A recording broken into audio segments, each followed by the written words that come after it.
कृष्णवाणी, वह सब कुछ करो जो तुम्हें करना है, लेकिन लालच से नहीं, अहंकार से नहीं, वासना से नहीं, ईर्ष्या से नहीं, बल्कि प्रेम, करुणा, नम्रता और भक्ति के साथ। एक सेठ जी थे, उन्होंने अपनी सारी ज़िंदगी बहुत मेहनत की थी, इसलिए वो काफ़ी धनवान थे। उनका नाम गांव के अमीर लोगों में आता था।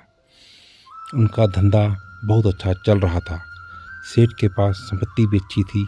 उनके 4 बेटे थे। एक दिन सेठ को लगा कि अब मुझे अपने चारों बेटों के बीच अपनी संपत्ति बांट देनी चाहिए। उन्होंने अपनी सारी संपत्ति का हिसाब कर दिया और अपने चारों बेटों को कितना कितना देना है उसका भी हिसाब कर दिया। उनके चारों बेटों ने कहा कि हम सब मिलकर आपको 3-3 महीना रखेंगे।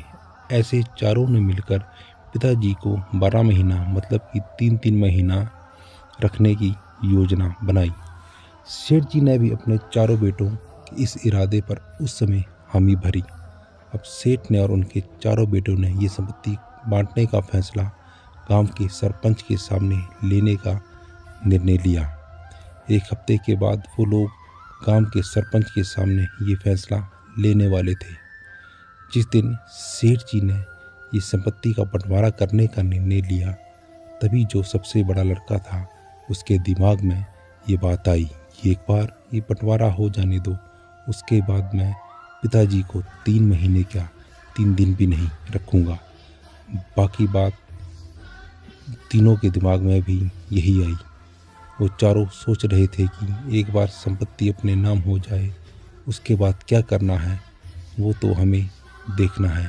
वो चारों इतने लालची हो गए थे कि अपने पिताजी को 3 महीने रखने के लिए भी राजी नहीं थे। जिस पिता ने इतनी मेहनत करके इन चारों को संभाला था, वो चारों मिलकर भी अब पिता को संभालने के लिए राजी नहीं थे। चारों कुछ बोल इसलिए नहीं रहे थे ताकि अगर उन्होंने पहले से ही बता दिया तो बंटवारे में उनको अपना हिस्सा नहीं मिलता। अब आखिर हफ्ता पूरा हो गया और वो बंटवारे का दिन आ गया।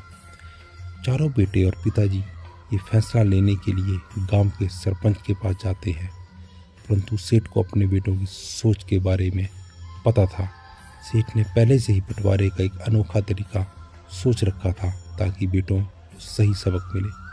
गांव के सरपंच सेठ जी से पूछते हैं कि आप अपनी सारी संपत्ति अपने चारों बेटों को बांटना चाहते हो और वो चारों बदले में आपको 3-3 महीना अपने घर रखेंगे, क्या आपका ये अंतिम फैसला है? तभी सेठ ने कहा, जी हाँ, मैं अपनी सारी संपत्ति चारों बेटों में बांटना चाहता हूँ, परंतु मेरे चारों बेटे 3-3 महीना मेरे पास रहेंगे, ना कि मैं 3-3 महीने इनके पास रहूँगा और बाकी के 9 महीने वो अपने हिसाब से खुद रहेंगे। इससे चारों बेटे 3-3 महीने संपत्ति का पूरा सुख बराबर भोगेंगे। सेठ का अंतिम फैसला सुनने के बाद चारों बेटों के पैरों तले ज़मीन खिसक गई और वो चारों हक्के बक्के रह गए। वो सोच क्या रहे थे और हुआ क्या? सेठ जी ने तो पासा ही पलट दिया। दोस्तों, ऐसे ही प्रभु को पासा पलट दे कुछ कह नहीं सकते, इसलिए जीवन में अपनी सोच हमेशा अच्छी रखें, लालच ना करें और किसी के साथ कोई चालाकी ना करें। यदि आप किसी को धोखा देने की सोचेंगे तो उसका परिणाम में भी आपको धोखा ही मिले, क्योंकि जैसा बीज बोओगे वैसा ही काटोगे।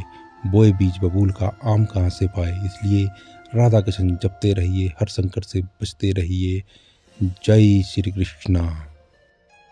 ऐसे ही रोचक प्रसंग और जानकारी के लिए हमारे चैनल को सब्सक्राइब करिए, वीडियो को लाइक करिए और ज़्यादा से ज़्यादा शेयर करिए।